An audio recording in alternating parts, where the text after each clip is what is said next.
We want to begin, and I want to thank you all for joining in with us on this. This is our third and final in this series on cybersecurity, dealing with the six assassins as we've termed them, the cybersecurity attack cycle. Right. We had two sessions previously. It was one dealing with Palo Alto Networks, the network security company. They work with or provide next generation firewalls. We did another with Sophos, which is another network security company, and they deal primarily with endpoint solutions as well as some network elements like firewalls, wireless, and endpoint protection. But today we want to focus on Microsoft. Just a few quick notes.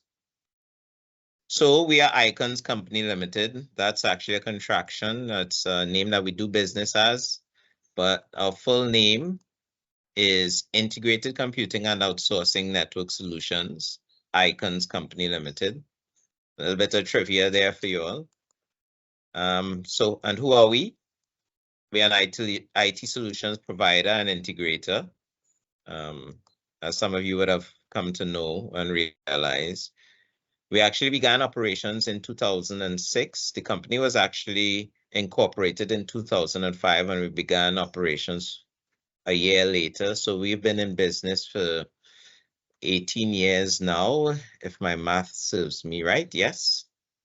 So we're not a new kid on the block. We started initially looking at the SMB market, small to medium businesses. But the things that we were doing, the way that we approached solutions for our customers also presented itself well for larger enterprises. So we're now servicing all sizes of entities, from a small shop with only 5 individuals to large enterprises that are thousands of users.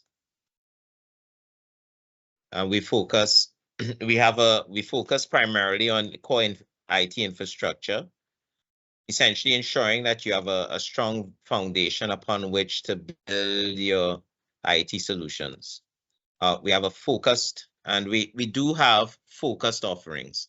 By that, I mean that we don't try to be every and anything to our customers.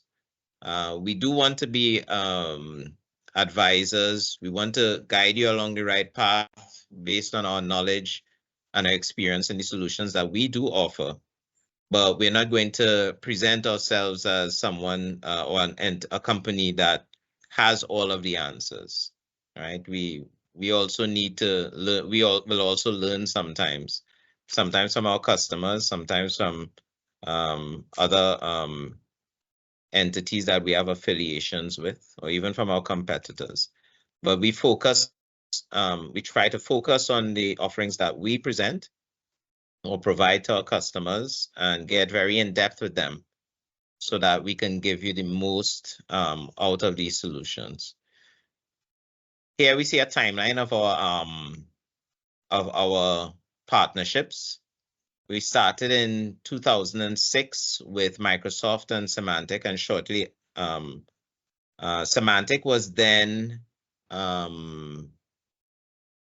also incorporated the solutions from Veritas. So that's why you see them there. So when Veritas split out of Symantec, we maintained that partnership with them. But we primarily started with Microsoft and Symantec in 2006. And we've continued with them until today. Microsoft, we're still a very strong partner with them. And with them, we offer Microsoft licensing. We offer Microsoft 365 solutions and the various iterations that they have gone through the years, and server licenses. And of course, we provide support for the solutions around the Microsoft portfolio. Symantec, we would have used or provided endpoint solutions and backup protection, which was now split out into Veritas. Veritas now handles the data protection that was integrated into Symantec when that split happened. With NetApp, we provide SAN storage solutions, network access storage solutions. Cisco, well, everyone knows Cisco, they're a networking company, and we focused on the routing and switching and wireless solutions with Cisco. HPE, we used or provided server class computers with them. At some point in time, we also did, when they were one company, HPE and HP Inc. were one company, we also provided desktop and laptop solutions, but now we focus more on the server computers and also networking and wireless solutions. Palo Alto Networks, as I mentioned earlier, they are a network security company and we focus primarily on their next generation firewall offerings. They also offer endpoint solutions and some cloud solutions that help protect whatever assets you have or utilizing in cloud environments. Sophos as well is somewhat similar, although we offer that and primarily focus on offering Sophos to small and medium enterprises. They have a firewall solution, next generation firewall solution, a really good endpoint offering, lots of flexibility, lots of protection in how you can apply policies with them. And they also have some networking elements or solutions with switches and wireless. But today, like I said, we want to focus on Microsoft. That slide isn't correct there, but we want to focus on Microsoft solutions, and we have with us from Microsoft, Miss Krisianna Lalchan. Krisianna is a solution area specialist with Microsoft, and she can tell us more about what specifically that means. And she'll take us through the rest of this presentation, this webinar from here. Krisianna, welcome. Thank you very much, Taquin. And that's okay if the slide was incorrect. We're all here to make sure that our customers are secure, and how that looks to everyone will be different, right? Regardless of the vendor, regardless of what solution they decide, because you need a combination of solutions. There's no one true 100% cybersecurity solution out there. So I'm just going to share my screen. Let me know when you can see it. Yes, we can. Perfect. All right. At least I can. Oh. All right. But I'll continue, because let's hope everyone can see it as well, yes? So as Taquin mentioned, I am Krisianna Lalchan. I'm a solution area specialist in Microsoft. My solution right now, it is actually a modern work specialist. So what that means, it's the licenses of Office 365, M365, the business premium SKUs, all of those licenses and the solutions that sit on top of it. And what is important to note here is we're not really going to talk about the licensing. What I'm here to do is to ensure that you understand that Microsoft is not just a software company.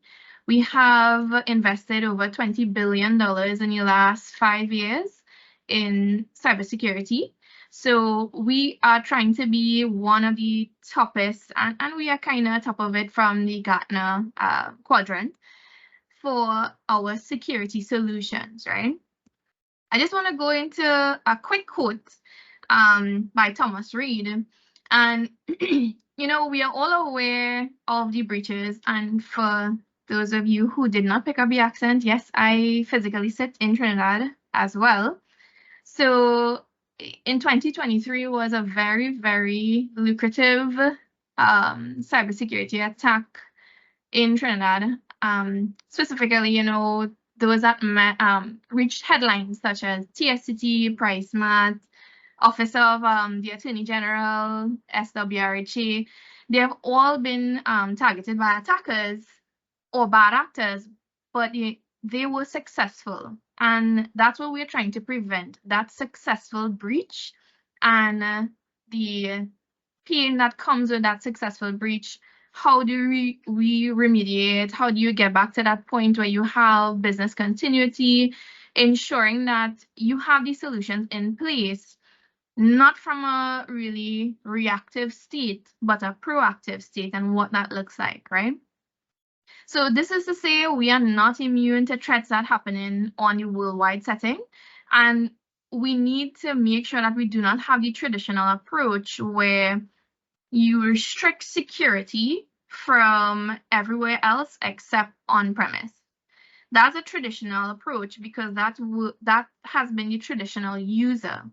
What we should really adopt to is you should be secure regardless of where that user or that identity works from, accesses your resources, utilizes machines, whether it is company given if they're bringing their own devices, ensuring that you have the best protection capable for the different types of users that we have now in our environments and our companies, because we have changed in the way we do things. We use our phones all the time to access emails. We use our phones to join Teams calls, etc. So you have to make sure that those users and those devices are protected, right? So traditionally, we would keep all our stuff in a local data center or on-premise server somewhere, but this may not work for how you want your users to be effective in their day-to-day. And the recent pandemic has taught us that to have business continuity, we should be able to protect everyone, regardless of where they are. Usually we think that protecting the higher ups in the organization means that we are reducing our security gap. However, the chain is only as strong as the weakest link. An attack can start from the frontline workers, which usually they do start from frontline workers, and I have a slide on that indicating it. And those have the least amount of budget to protect them, because most times we kind of think we need to protect the higher ups because they hold the information.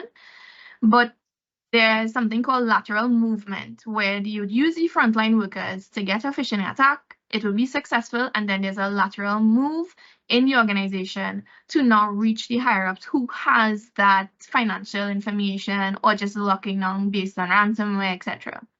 Right?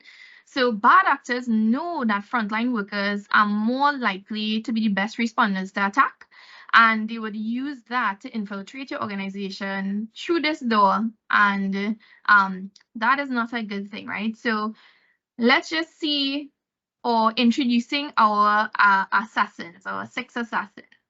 So we have the recon.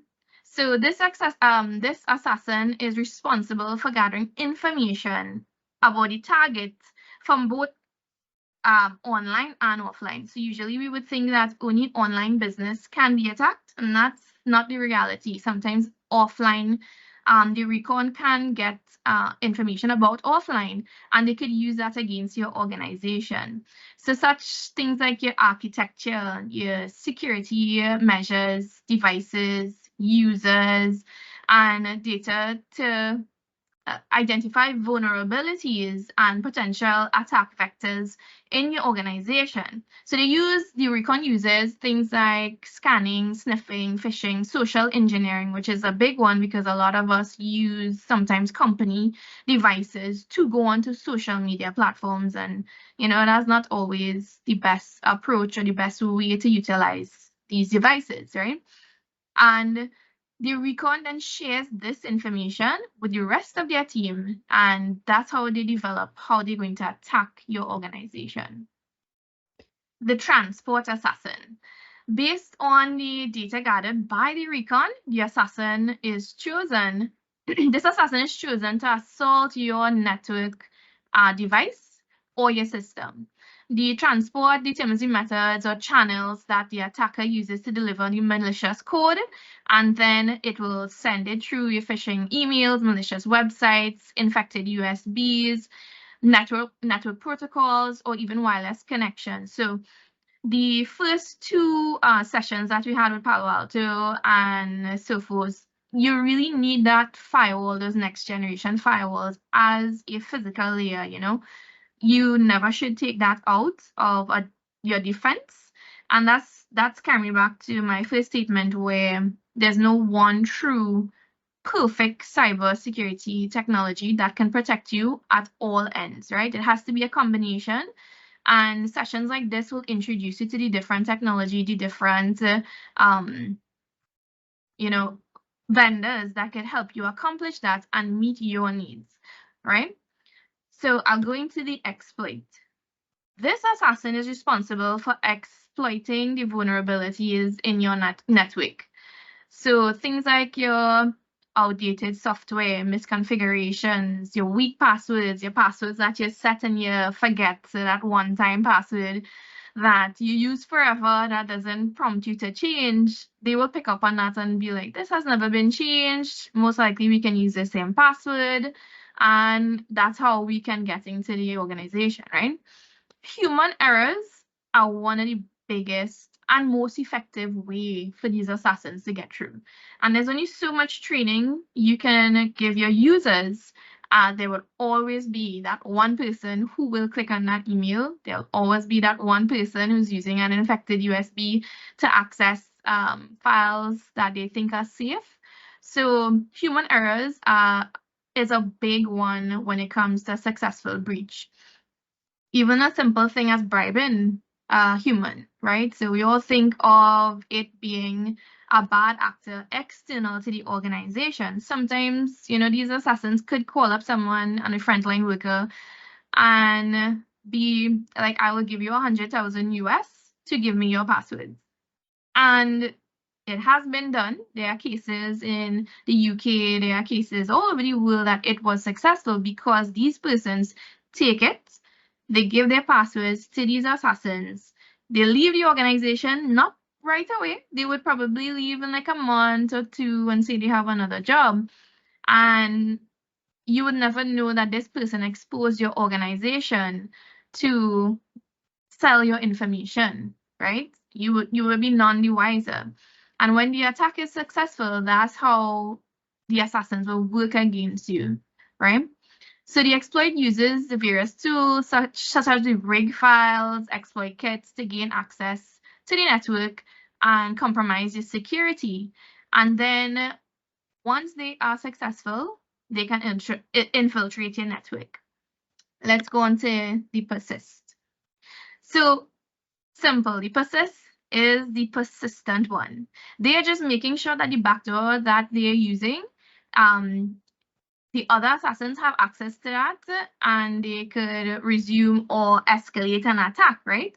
So they would make sure they are hidden properly, they are replicating, they are updating. So they are very, very persistent and they make sure that when they have their hands in, they keep their hands in, right? The pivot. So the pivot is the assassin that will do things like lateral movement. So in the example I gave before, from the frontline workers, they would take that information that they have gotten from the frontline workers, then use that, let's say, identity to send a legitimate email to the higher ups that looks very, very well like a good email. And then they will access that higher up in the organization to perform a lateral movement to the more privileged user accounts or administrators. So it looks legitimate and it takes the simple form of the frontline worker using their identity, sending an email to the higher up, and that's how they move to get that infiltration into the organization. And their job really is to make sure that the access they have, they're hidden. They make sure that what they do is that they continue to bridge for their team to constantly be into your environment. And if you don't know there is a breach, or any way to monitor that there is a breach, you will be none the wiser. This could be going on for months and you will not know, right? The pillage. So the pillage, the assassin who is responsible for stealing, destroying your information is the pillage. And they take things like financial records, intellectual property, trade secrets, locking down your network so that your data cannot be accessed to any hospitals or anywhere that is service related, and you need that information on your customers to perform your business. They could just make it inaccessible and their job is complete, and then they ask for a ransom. So the pillage is really there to cripple your organization, to be like, I am here, I'm going to stop your work, and in order for you to continue to work, you need to pay me or whatever ransom they decide, cryptocurrency, I don't know, whatever they decide is beneficial to them, right? So we talked about getting to know the six assassins. Krisianna, Sure. I just want to interject. It may Sure. not be that they even want any payment from you, yeah. which is actually the worst scenario, because you may not know that the pillage has happened. So they may just want to use your information for their own purposes. Yeah. So which I'm saying is the worst scenario, because you may not know that you have been compromised. Exactly. And that's a very good point. And Chuck, right? If I remember the voice correctly. Is Chuck? No, it's Tarquin.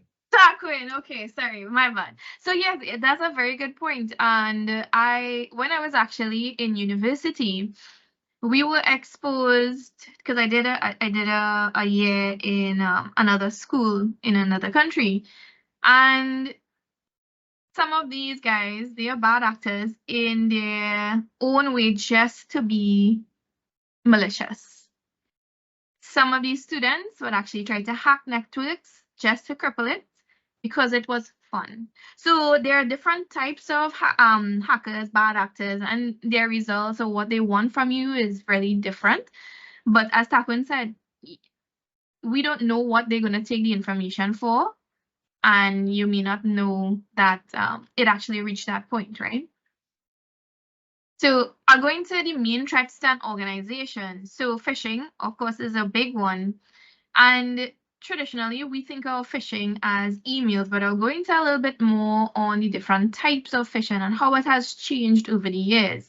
So the point of phishing is to actually steal confidential information, to steal identities, to make sure that there's a way into the environment that you are not aware of, right? And phishing attacks from the human perspective, where there is a manual event that has to occur. You click on a website, you click on an email you're not supposed to, there's some background code that's going to push. So the phishing is one of the most successful ways because it uses human interaction to have that trigger, right? Devices and software is something we can control a little bit more, because now if your IT supports the updating of software very frequently, it's up to date, what you shouldn't really allow is the ability for users not to update software or not to put in patches.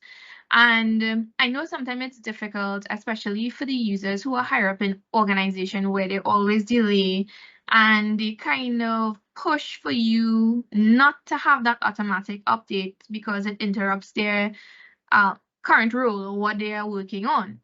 So, making sure that the devices are up to date, making sure that the software is up to date is one of the major threats to organization, because most companies or most organizations, they have limited IT resources, whether it be funds, whether it be physical, human resources, whether it be skilled persons in the environment. It's very difficult to monitor these devices, to monitor the software. You have a very large range of different types of software that you have to monitor as a small IT group, and then you have a number of assets you need to manage. And because there's no centralized point where you can monitor, make some business decisions, have analytics of devices that are, let's say, corrupted or devices that are not up to date, if you don't have that monitoring from a holistic point of view or a centralized point of view, it's very difficult to ensure that every single device is updated with the most recent software or the most recent security patch, because you don't know what you don't know. And if you don't know these devices are being compromised, then you have to be in a position where you have to make the best decision with the information that you have. And sometimes it's not always all the information that you have, right? So scams, whether we don't really see that much in the Caribbean as they do in North America. However, it does happen where scammers can call, scammers can send emails, scammers can try to fix a non-existent problem. And because of all these successful breaches in the last year, we are not immune to what's going on worldwide. So while it may not be as prevalent, it may get there eventually, because now what the scammers are doing is using AI to scam persons as well. So they can actually use your voice. They could replicate that if they have a certain amount of data on you. And then they can call, let's say, your parents and be like, Mom, I don't have any money. Can you wire me some money? With your voice if the data is available. So it's getting more complex in the way those hackers or bad actors are working. And to be honest, the AI has set that exponentially higher than it used to be because of the technology that exists and what you can replicate and what you can do with AI, right? Passwords is another huge one. And when I say passwords, I mean passwords only. So going passwordless or using multi-factor authentication is very critical for your online safety, because yes, in a traditional sense, you can be protected by a firewall, you can be protected by a local AD, etc. When you are going in your realm of having applications online, or when you go in your realm of having anything that is not secure physically behind your firewall, then you open yourself up to potential breach, right? So now you're going into making sure that people, when they access your resources and they're doing it remotely, they are who they say they are. And passwords, you can infiltrate those passwords. You can take those passwords quite easily by sending an email saying, you haven't reset your password in 6 months, please update your password. And they just take that password and they log in using your old password or new password, right? So it's quite easy. But now, if you have a policy that says, if I'm remote and I'm trying to access financial information or I'm trying to access critical information, I need to know that you are who you say you are. So that's protecting from an identity perspective and going passwordless, using multi-factor authentication. So I know we're probably very fully aware of phishing, so I'll just briefly go back over it, just because it is so successful in that recon and that transport layer and those assassins. Because it's so successful, we need to be reminded that we shouldn't take it for granted, right? And despite trainings, despite efforts in organization, achieving a 0% click rate is almost unrealistic. And because it's unrealistic to have a 0% click rate, yes, we need to do training. Yes, we need to make sure that persons understand what a phishing email looks like. You can even test them, right? Having an attack or a threat in your organization to show that campaign of what that looks like. And if they fall susceptible to the phishing attack, you have to send them for more training, etc. But having a 0% click rate is almost impossible.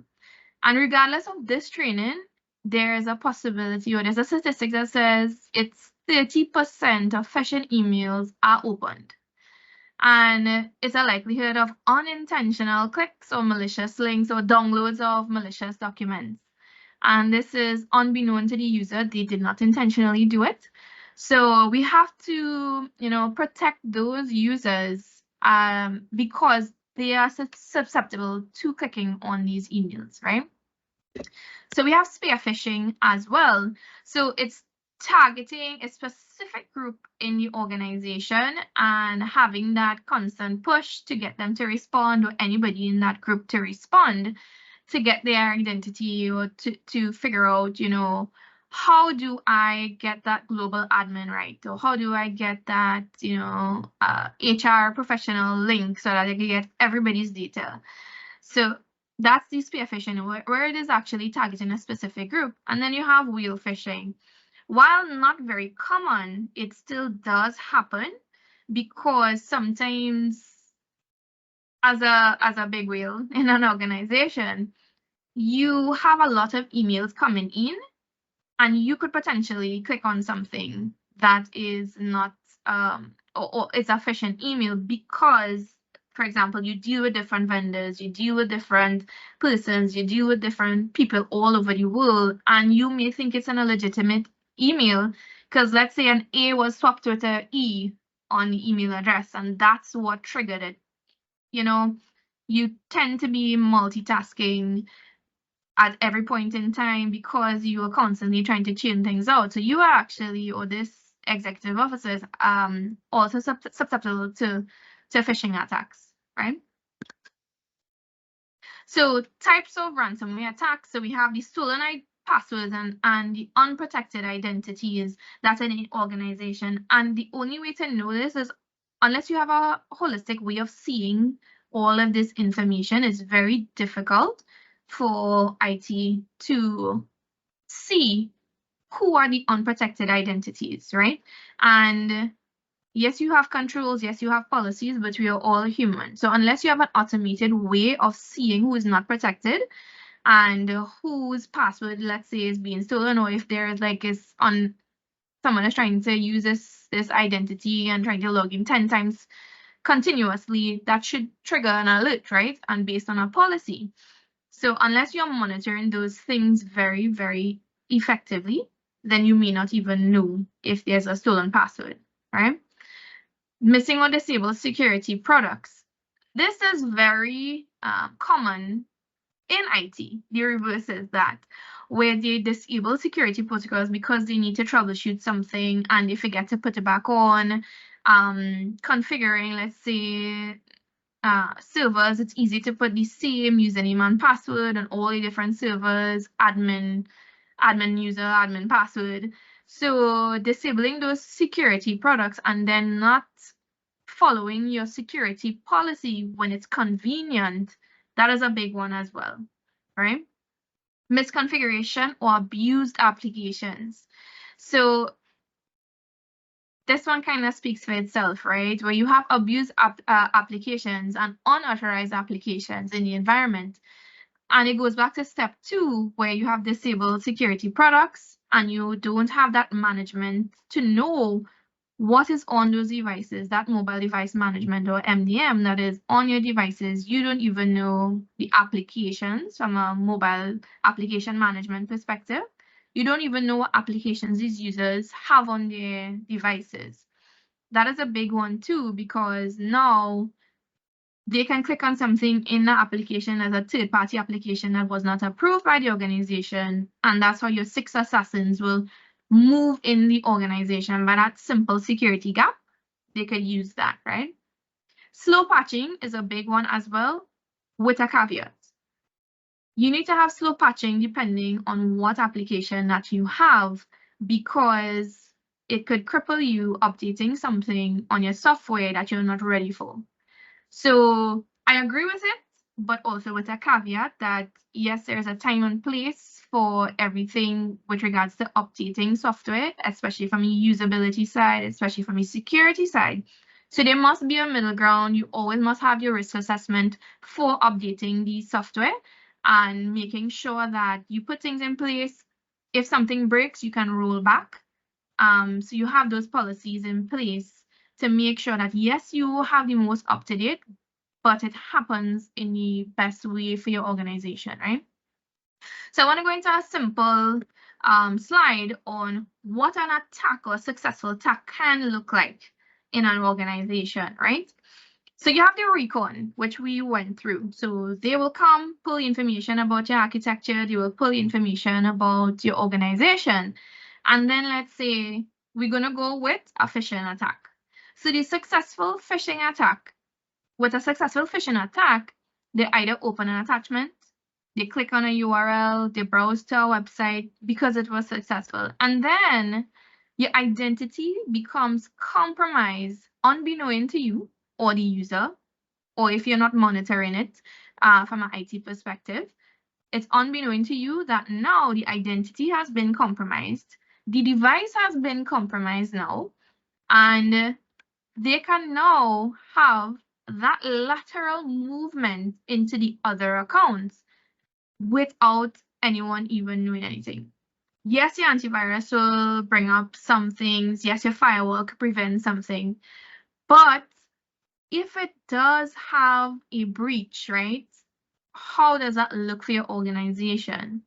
And they are becoming so much more advanced now that they attack, let me see, your DNS server, right? Because they know that most times you're not going to block a lot of things on your DNS server. So they try to figure out, how do I get in from my DNS if it's open and you're using internet, etc.?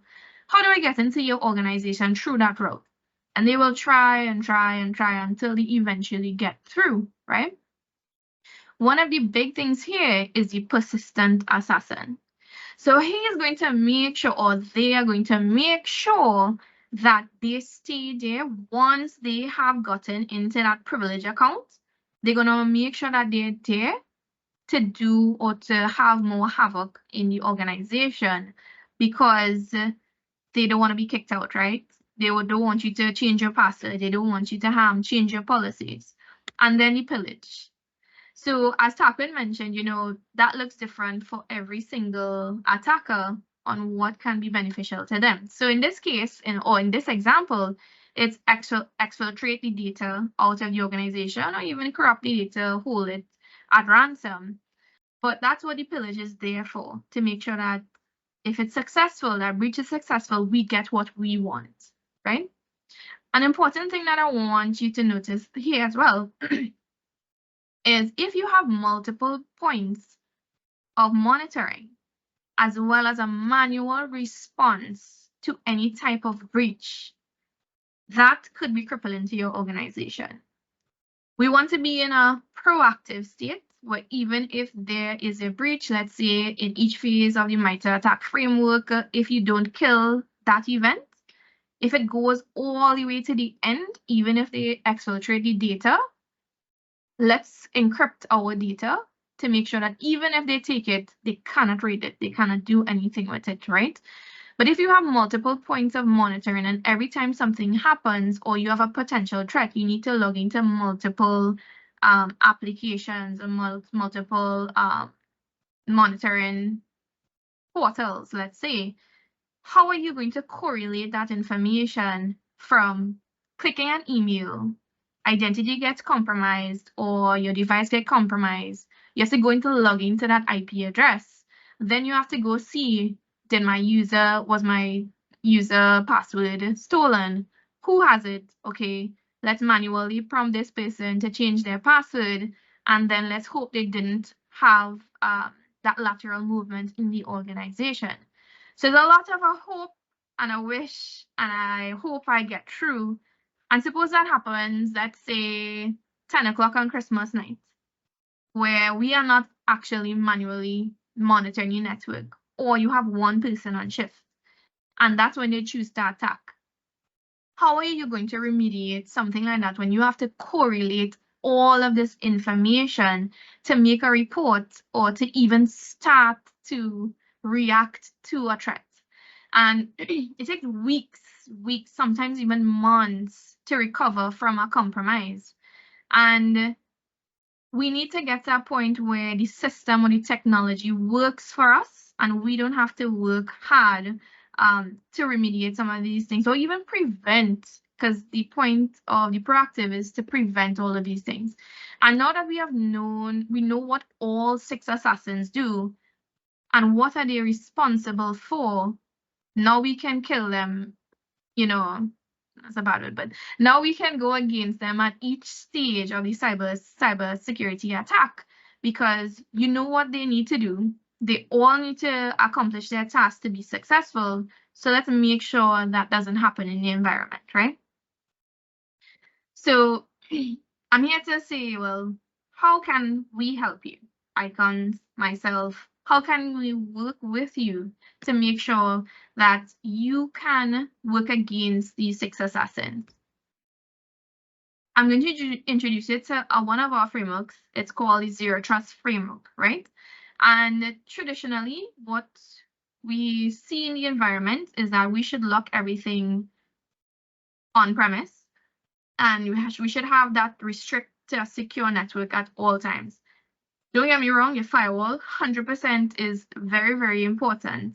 But now we should develop a way where, regardless of where someone works and the resources that they have allocated to them, you want to be in enough control from a centralized place with that central policy that restricts or gives access to a user.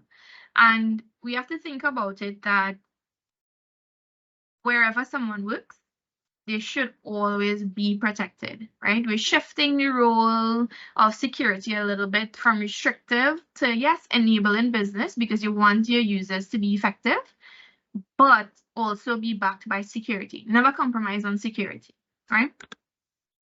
And we have 3 principles for the Zero Trust, which is verify explicitly.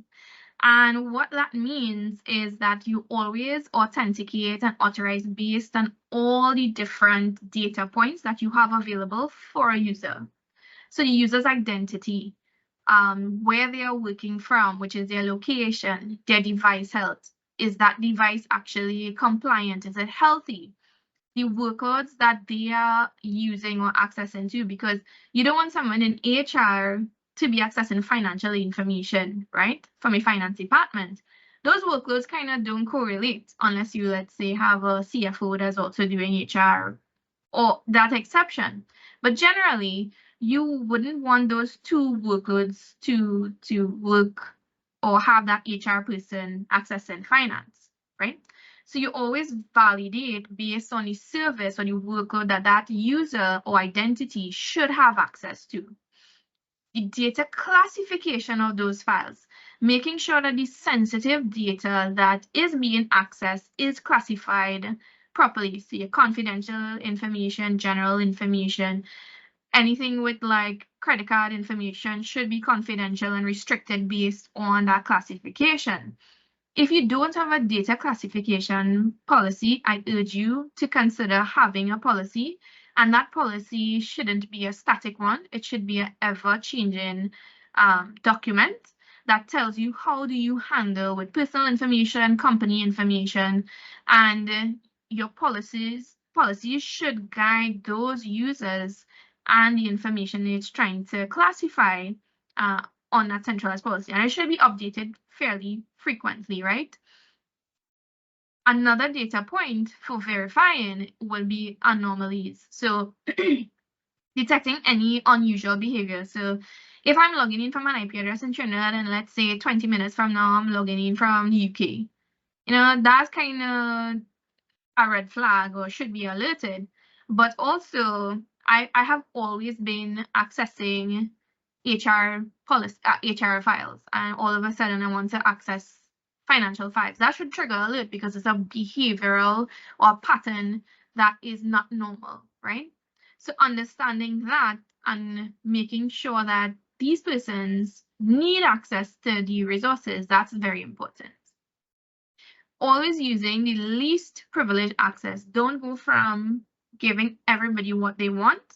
Making sure that you have a policy that defines the roles and responsibilities for those users and sticking to that policy, because you want to limit those users to what they need and not have a broad brush approach to that user or the type of user, right? And just because you're the highest person in your organization doesn't always mean that you should have access to everything on your network. And it gives you a little bit more homework because now you need to know the types of users in your organization and how they work in order to create your policy. But I guarantee you it will go a long way in cybersecurity because now that you know how your users are supposed to access information, you can guide that restrictions based on it, right? And finally, always assume breach, meaning that we should always design your security that something is going to happen. Something is going to happen today. And you could be like, well, in Trinidad, this is probably not going to happen. Okay, but what if it does? What are the ramifications of not investing in a particular security technology to prevent a breach from occurring? From that point, what happens? How much is it going to cost us in our time? How much is it going to cost us in how the consumer views us? Are they going to trust us? Things that you can quantify and the things that you cannot quantify, those things should be taken into consideration when you calculate your risk of investing in security technology as opposed to not doing it. And if you're okay with the risk, then you go with that approach. But if you're not okay with that risk, you need to sell your higher up. So if you are the higher up in the organization, understanding that risk and finding that middle point of cost versus risk, you need to find that. So you always assume breach and then build your security on top of that. So this is what the Zero Trust framework actually looks like. And we have identities. So we're starting from the left of your screen. So we have the identities, the endpoints. We kind of delved into that a little bit when it comes to the user and the endpoints, making sure that they are compliant, they are up to date, they meet your company's policy with regards to if this device is compliant, they can then access it. But if they don't have a security patch or a security update, they cannot access this data, and you need to remediate that before they can access it, right? And I'm going to go to the right of the screen, which is your data, applications, and infrastructure. These are all different points at which you should have security on top of it. It will be different for your data. It will be different for your applications. It will be different from your infrastructure. On top of that, we actually have your physical network. And the reason why it's yellow or orange, depending on your screen, right? It's because that network, while Microsoft doesn't have control over your network, because you could decide which firewall you want to go to, which switches, etc., you are in control of who you choose for that, how you want to configure that, but is a very, very critical part of your organization when it comes to security. All of this should be hinged on your policy optimization, which of course we know is a dynamic thing. Making sure that you review it in a timely manner, making sure that as you are evolving as an organization and you are growing as an organization, is your policy keeping up to date with how big you are or how much person or the type of users that are in your organization? It should be ever changing. But the important point here is that it should be a centralized policy. So it should be easy to manipulate, it should be easy to change, and it should spread across your environment, and it should touch your environment. It should have least amount of manual intervention in order to make sure that your environment is secure. And an important part of it is the monitoring and the analytics that you get from all of these points together, right? How do I make a holistic analysis of the environment if I cannot see or investigate all these different points? And that's where your monitoring and analytics come into play. So if everything is separate in your organization, I urge you to reassess. How can you consolidate a little bit? How can you see from a security perspective across your network?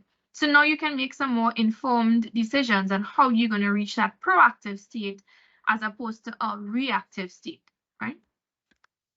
And one of the statistics is that 80% of breaches are lost or stolen passwords. And of course, we know behind that, you have humans that kind of push that, right? Another one is 60% of breaches is users that bring their own devices and are not secured by security and IT. So you're allowing users in the organization to access resources without your control.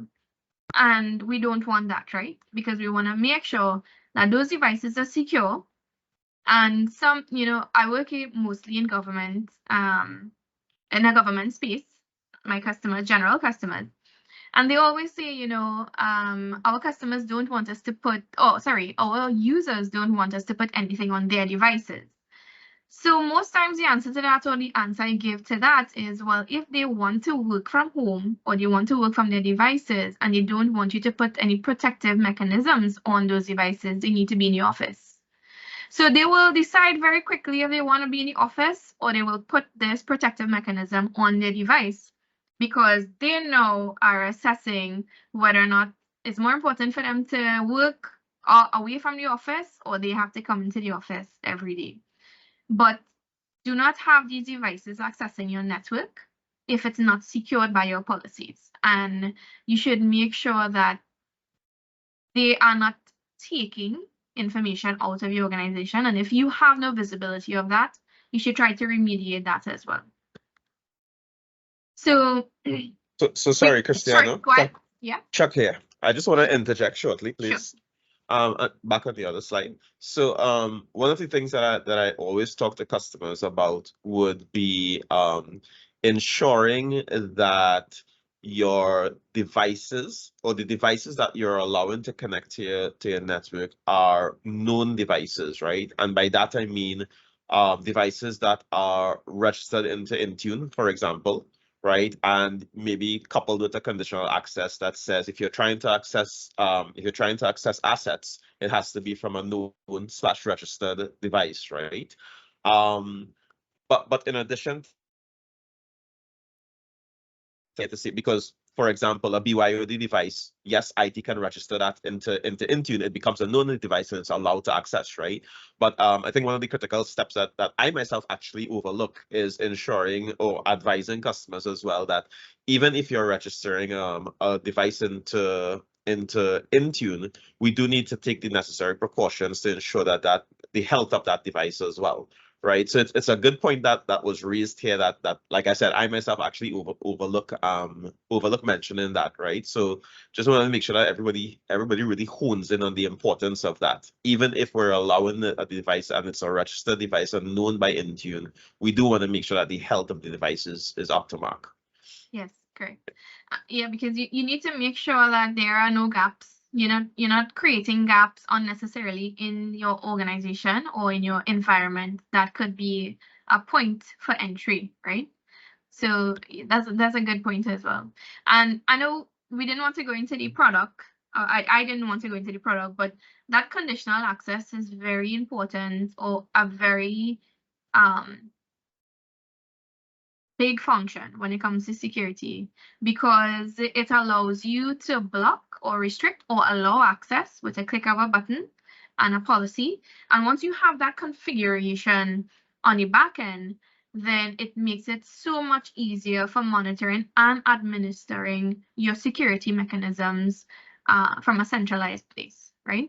And that is, as you've seen from the previous slides, is very, very important, because we are all human. There's only so much hours in a day, and you want to make sure that the technology is working for you, and making sure that it is working for you after hours, is making it work for you when you're on vacation, when you have downtime, if you're sick and nobody else could do what you can do. You want to be in a position where it allows you for business continuity and your security is not compromised, right? So just going to go into a little bit on the new way of working, right? So we know who our assassins are. We know what they can do in our environment.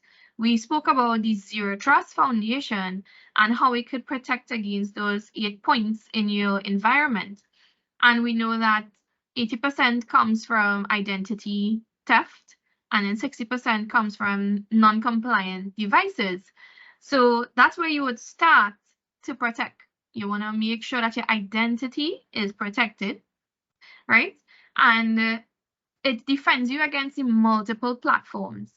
And this more comes together with consolidating vendors or have a vendor that works well with everyone.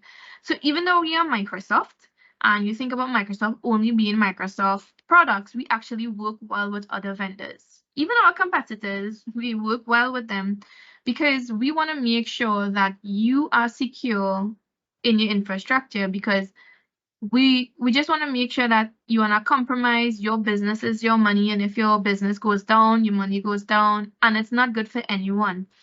We know that there are a lot of vulnerabilities in the organization, in the world, especially in Caribbean, where it is becoming more prevalent. So we want to take what we have learned from a worldwide standpoint, bring it to the Caribbean, make sure you have access to that as well. So we're not going on a biased state, let's say, for lack of a better term, but you have the advantage of what is being done and said in worldwide. You also have access to that, right? You also benefit from that R&D or that research and development with the security that we have invested in. So more than 4,000 passwords attacks every second. And I think there's an old statistic, right? That one was in 2023 in October. But as you are probably aware, we do have AI now. So that could significantly be more by now, right? Based on that statistic. So what you need to do is to work on securing and managing your identities, which is the first part, and then move it across your different platforms. So not only on your Microsoft front from a software perspective, but all your different multiple platforms. There is a approach where you have a single identity. Now you need to have that control over that identity, so you can protect it better. There's more efficiency in protecting it. So that's why you have like a single sign-on, etc. Making sure that across all your environments, across all your platforms, your identity is secured. And then the third part is protecting your sensitive information across each one of these platforms. If it's on-premise, it's secure. Making sure that if it's in cloud, it's secure. Making sure that it's classified properly, and the person who have access to it should only have access to that information. There are a lot of ways that you could make that happen, and it looks different to everyone based on your environment, because you could be on-premise, fully on-premise, you could be hybrid, you could be cloud, and everyone is different. So what that looks like to everyone, of course, it would be a case by case, right? Nearly 7 to 10 organizations have been compromised by shadow IT in the past year. So I know this is a global statistic, but also, we are not immune in Caribbean, right? Streamline your endpoint management. So the other presenters for the past 2 weeks, they would have presented, I think, endpoint management, but also know that Microsoft does have an endpoint management solution, and we will be able to help you manage, what Chuck mentioned from an Intune perspective, where you have that portal to configure, and you have the capabilities of managing if the devices are being compliant. You can push updates, you can send security patches through it. You can make sure these devices, based on your IP addresses, if it's legitimate or not, it could continue accessing resources. So we also have an endpoint management system that if you are interested in, of course, we can discuss that, right? And last but not least, on top of identity protection, on top of the endpoint management protection, we also have how do you drive productivity and collaboration, right? So now everything is secure. Applications, data, identities, endpoints, those things are secure. Now we have the solution on top of that, which allows those users now to collaborate in a safe environment. And I'll put in a little plug there for AI, which is our Copilot on the M365, where now generating content is easier, where you can use normal English to ask it what you want it to do, and it could give you options, right, or content based on that prompt, right? So my key point here, and this is in closing, I just have one more slide, is making sure your identities are protected, making sure your devices are protected, making sure that there is a way to see your environment. So in the event of a breach, you are not in that reactive state where you are not well at correlating that information to now determine how do we block these 6 assassins, right? We want to get to a proactive state where the technology works for you. So some other some other security solutions that we have in Microsoft, which is our Microsoft Defender. So our Defender solutions and the Sentinel solutions makes up our SIEM, our Security Information and Event Management solution, and the XDR solution, right? So we have those two, and then we have our Entra, which is what we use for our protection of our identities. That is the solution that we use. Some of you may be familiar with the Azure Active Directory kind of way. So Entra is more of a change that we did last year in the name, but think of it as almost similar, except Entra has a little bit more functionality when it comes to identity protection. And then we have Purview, which helps you to govern, protect, and manage data wherever it lives, if it's on-premise or in cloud, third-party solutions, or with Microsoft. The Purview helps you to govern and protect that information. Priva is our privacy resilient workplace. So it protects against your personal identity, or even from a company's perspective, things like your data hoarding, data transfers, who's transferring what, when they did it, data oversharing, making sure that information stays into the organization, and smart handling of data and decisions, and automating and managing that data in the environment, right? As Chuck mentioned, we do have our Microsoft Intune. So these solutions can be separate, or you can have a holistic approach and a bundle solution, which is our Microsoft 365 solution. It encompasses all of these except the Preval and the Sentinel. It includes all of these together. So if you're a small organization, limited IT resources, and you're looking for something that has that touch and feel over the Zero Trust framework, the Microsoft 365 solutions may be the best fit for you. But of course, we can have discussions separate, right? And we've recently launched our Security Copilot, and it is in early access preview, and it should be available, I think, this year. And how this Copilot works is that if you have a breach and you're trying to correlate the information, or you're trying to pull a report to, let's say, to send it to your higher ups as what happened in this event, who did it affect, you can simply put a prompt based on this event, who were the affected users, and it will pull a report for you, etc. So it makes it work a little bit more efficient in that data gathering. But you are getting, that remediation from the Microsoft Defender. You are getting the event management from the Sentinel, but it just gives you a little bit extra edge to make you a little bit more efficient when it comes to assessing a breach that occurred and how can we remediate it, or how was it remediated if it was an automated response, right? So that takes me to my last slide. Let's have a conversation. You can have a conversation with icons. If anything appeal to you in this presentation, as how can Microsoft help you with your cybersecurity move, and how can you get better at reducing that security threats or cybersecurity events or breaches that could occur in your organization, let's have a conversation. And I've put a link there as well, where you can find out more about the M365 for enterprise, or I think it could be for small businesses too, where you can find out some more about what that solution looks like. Yeah. So Taquin, handing it back off to you. I just go back to the Thank slide. you Okay. so much, Krisianna. All our sessions were very informative, and I like the high level approach that we had here that, kind of orients us in cybersecurity as a whole. And then we kind of touched on the areas that Microsoft can help us. I have a question though. Sure. Krisianna. Chrissy is fine, yeah. Chrissy is fine, yeah. Krisianna is usually when I'm in trouble, so I prefer Chrissy or Chrissy. Yeah. Fantastic. Now, I know I've met or been in infrastructures where in customers' environments where they don't want to update.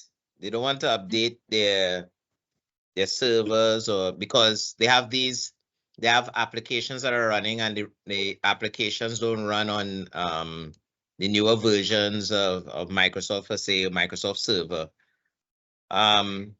What's your take on that though? And I've heard this is somewhat common in the financial sector, where they have a lot of applications that they depend on, and upgrading is a really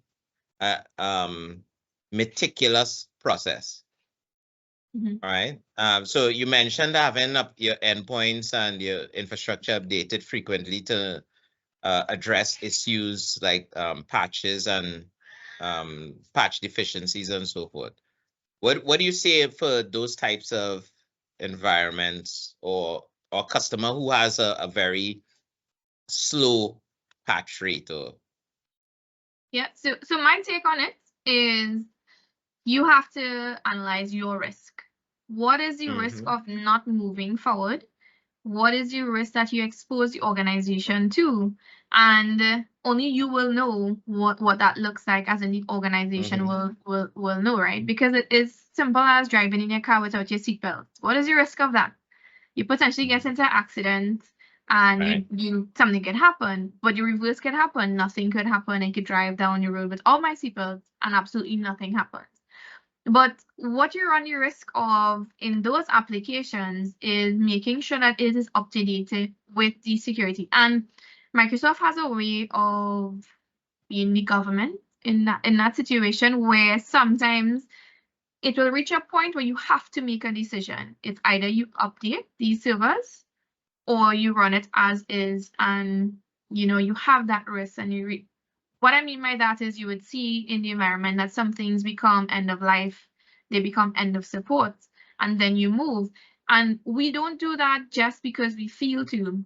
There's a reason behind all the decisions that we make from a solution perspective, that, hey, we noticed that maybe running this particular version is better, or upgrading to this is a less or more secure way to do things. So for that question, especially in those financial situations, they have to make that decision in what are they willing to risk by not doing it, and what are the ramifications if a breach occurs. What information does a bad actor or an assassin have access to? What damage can they do with that? And then they can make a decision. But I know I'm not stating it in a bubble, where I understand that has a financial cost to it too. And we have a saying that they'll fix it if it ain't broke, right? Yeah. Yeah. Right. So, it depends on what that looks like for each customer. But is there a general tipping point though? Is there at some point you have to take the leap off the edge, or say that this we have to go this route?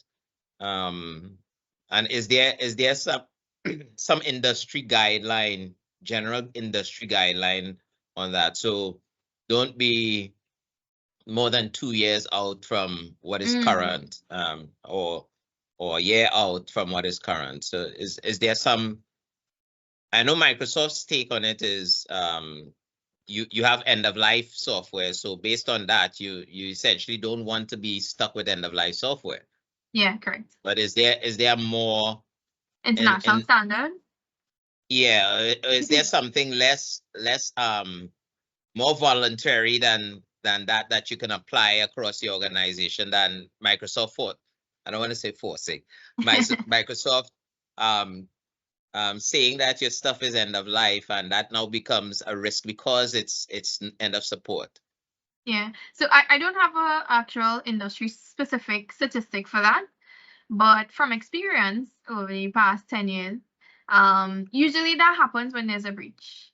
There is no urgency until there's true urgency after a breach or potential cybersecurity attack. But from my standpoint, there's not really an industrial standard that I'm aware of. It could be out there that says, hey, you need to do this, right? So guys, I would like to add to that by borrowing Christy's earlier analogy, right? I mean, if you're driving down the road without your seatbelt and you're observing more and more accidents happening around you, it might actually prompt you to, hey, let me wear my seatbelt just in case, right? And I mean, if we were to look at recent activities, even here locally, we've been seeing more and more breaches taking place, right? And we've been seeing breaches by like by really big organizations as well, right? What's advertised in the news, what the government is tracking and so forth is, I'm pretty certain, not the real scenario, right? Because what they're tracking is just based on what's reported.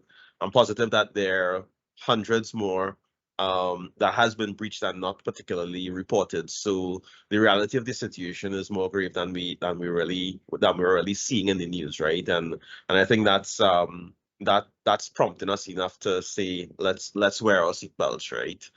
Yeah. So just by the way, guys, I pasted a link to the Microsoft Digital Defense Report from last year that Christy was referring to earlier. That's from October last year. So it may be a little dated, but it's relatively recent. So you guys can click on that and download the report there, have a read of it for yourself. Uh, any questions from the audience, by the way?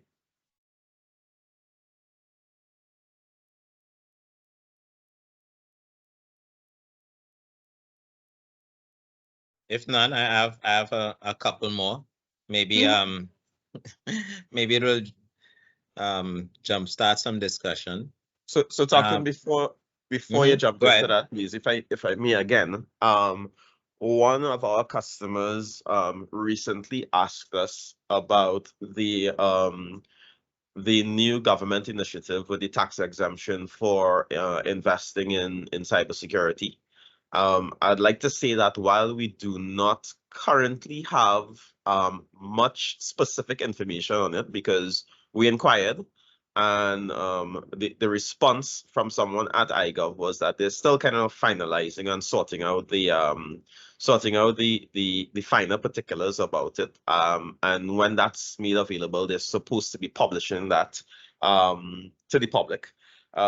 So we don't have much information. I'm not sure if Christy, coming from Microsoft and maybe having worked with the government on what that initiative may look like, and I'm not sure if she has more information, but I think it is something for everyone out there to keep an eye out for, because the objective of that initiative is really to encourage organizations to make the spend in bolstering their security by means of adhering to and implementing cybersecurity measures, right? So I think really all should be keeping an eye out for that and making those moves, because undoubtedly, the more that you're investing in cybersecurity, is the more expensive that initiative becomes, right? Christian, I don't know if you have anything to share on that before talking to ask his Yep. other questions. The same scenario where we reached out, and the next step would be for them to finalize on the process of how that interaction looks like from an iGov perspective and the approval process. So that has not come to light yet, but I suspect in the next couple of months, because it's top of mind for them, it will come. So we mentioned in your presentation, you mentioned a company has to look at their policy and what works for them, right? My question is though, how does a company ensure that their policy, what they have as a policy now, works, right? And how can they identify those gaps so that they institute a policy that works? That you mentioned it where when you're speaking about or alluded to culture. So a company has a culture where, well, we just let everybody access everything, because the users complain if they aren't able to access that, and that's the culture of the organization. That's just the way we do it, right? So how do we, as IT professionals, right, arm ourselves and or make the case internally so that how we do things is actually in a secure manner, so that we don't have those gaps, because that's just how the organization is. So I can speak from the Microsoft perspective. We have something called a secure score. So the secure score works against an analytic that says you are 100% secure, you are a particular amount, and it breaks it down into high or important things that you should look at, and then it goes down to medium and then low. So what that trigger does is it will give you the next steps or recommendations to improve your secure score. And it is a very dynamic thing. You don't need to run that report. It actually, when you go into the portal, you go into your secure score, it will have that up-to-date configuration at that instant. There's no leak time to update that. And from there, you would see what you are held against. So that's from a secure perspective. We do have that metric, and it will give you recommendations, high, medium, and low, what you need to do to improve that score. From a data classification point of view, we do have templates that the data classification is held against. So we have like the EU with the GDPR. Similarly, we are advocating for, I don't know if you're familiar with it, but Jamaica has their Data Classification or Data Protection Act that was passed in 2020, and they are mandated to secure it. It's kind of similar to the GDPR template with how you utilize or process citizens' information. That as well has a score that says, hey, do you want to be more compliant with this template or this fundamental framework?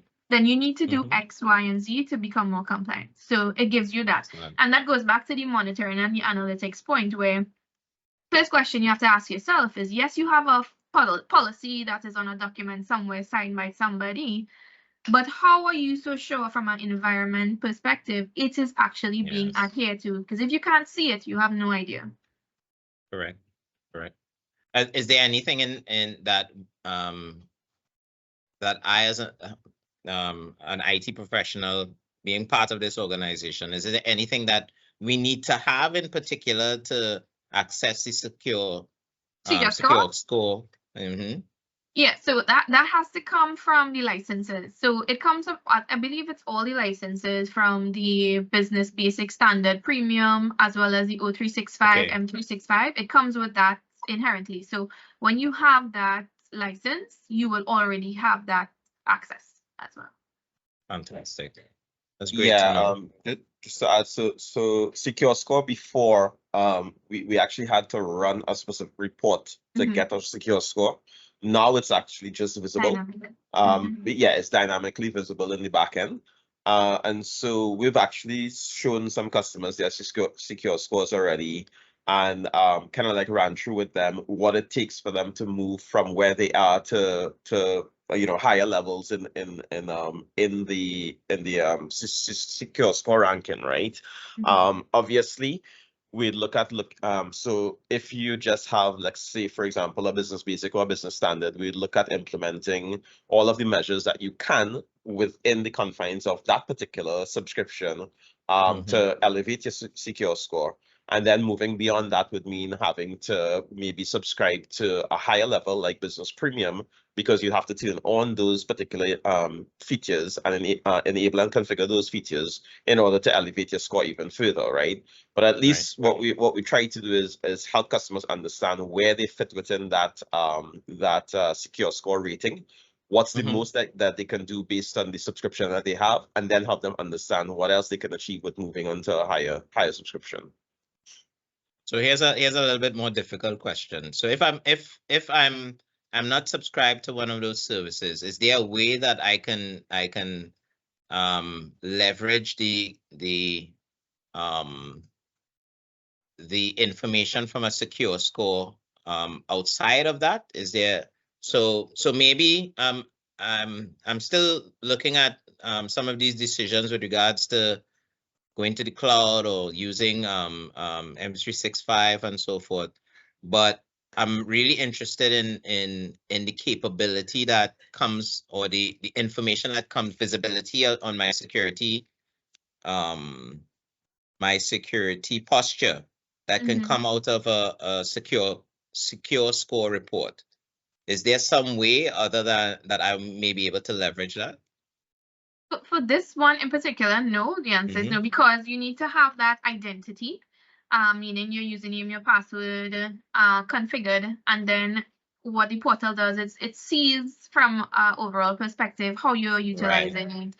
Behavioral statistics, analytics, how if your devices are compliant. The only way to know those devices are compliant is using Intune to enroll those devices to get those metrics.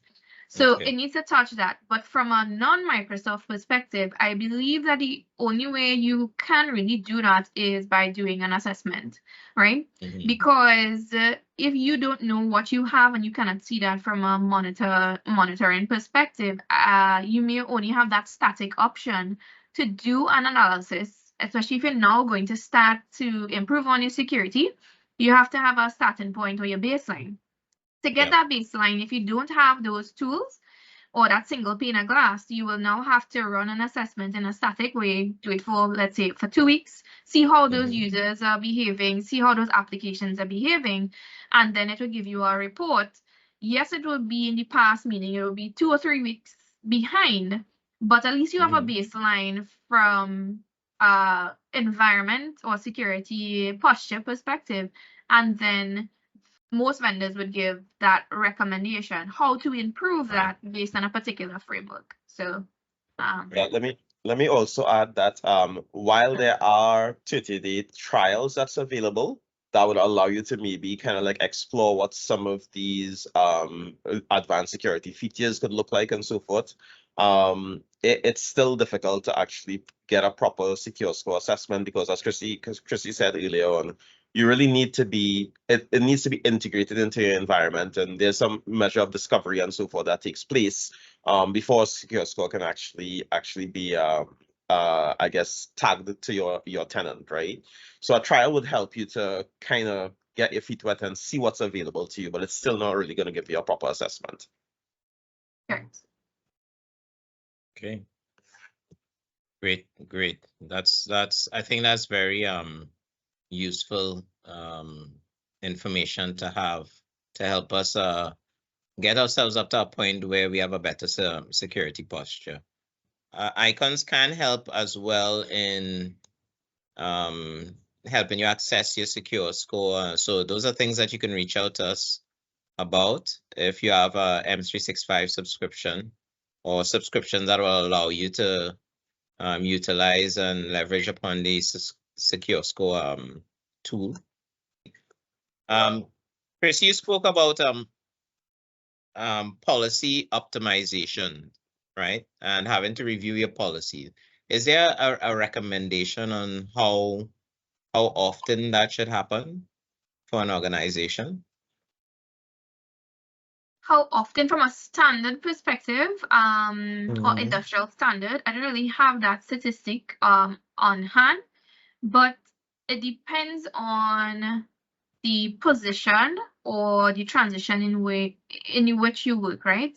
So for example, if you are now starting your data classification journey, I would say every week.